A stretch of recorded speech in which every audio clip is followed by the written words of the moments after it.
I love the creative side of business. I like the concept or the idea that you're free to do what you want. The world's your oyster.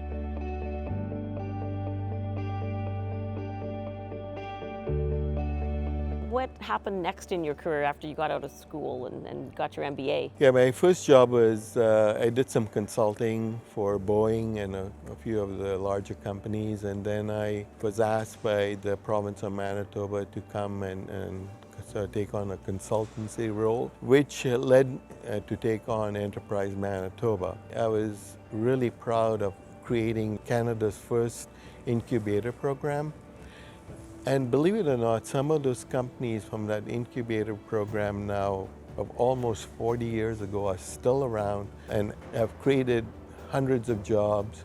And how did you get involved in the education side at the university?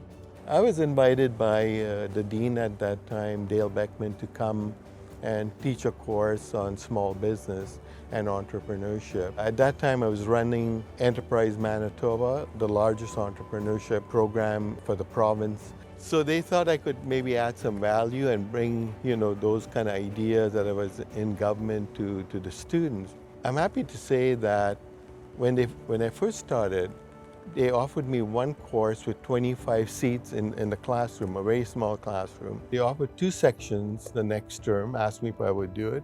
I said yes. They had 200 students sign up for it. A light bulb went on that this is what students want. They want the idea of creativity, of innovation, of entrepreneurship. And that's what led me to create the Center for Entrepreneurship for the university. So the Canadian Museum for Human Rights, we're sitting in the Stu Clark Garden of Contemplation. Let's talk a little bit about what you felt when you had the conversation with my dad about creating this, and how optimistic were you that something like this could get done? And what did it take to get it done? Wow, that's... And how many hours do we have? How many years do we have? Yeah, how many years, yeah. Gail, I've been very fortunate to have had you as my partner after your dad passed away on this incredible journey. And when I look at these alabaster ramps over here, I think you and I saw things the same way, that we were not willing to compromise. I was determined that this was not going to fail, that this was going to move on. What we needed to do was to show and signal to the world that we were going to move ahead and do it. Because people thought, okay, now that Izzy was gone, the project's dead. And it was tough, it was very, very hard, but we did it. Where's your favorite space in the museum? The amphitheater? No, just kidding.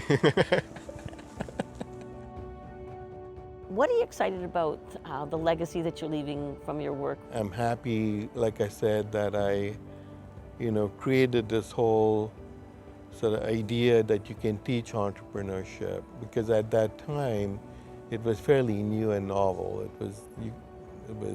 It was like entrepreneurs are born, you can't really teach them.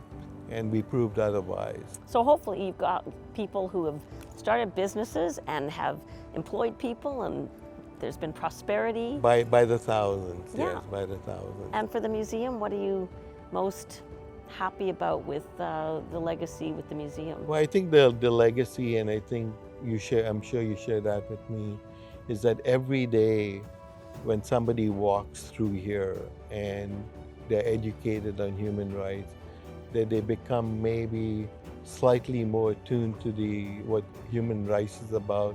And it's not just the Human Rights Museum, everything else we've done in Israel, from Holocaust education to teaching the disadvantaged to innovation.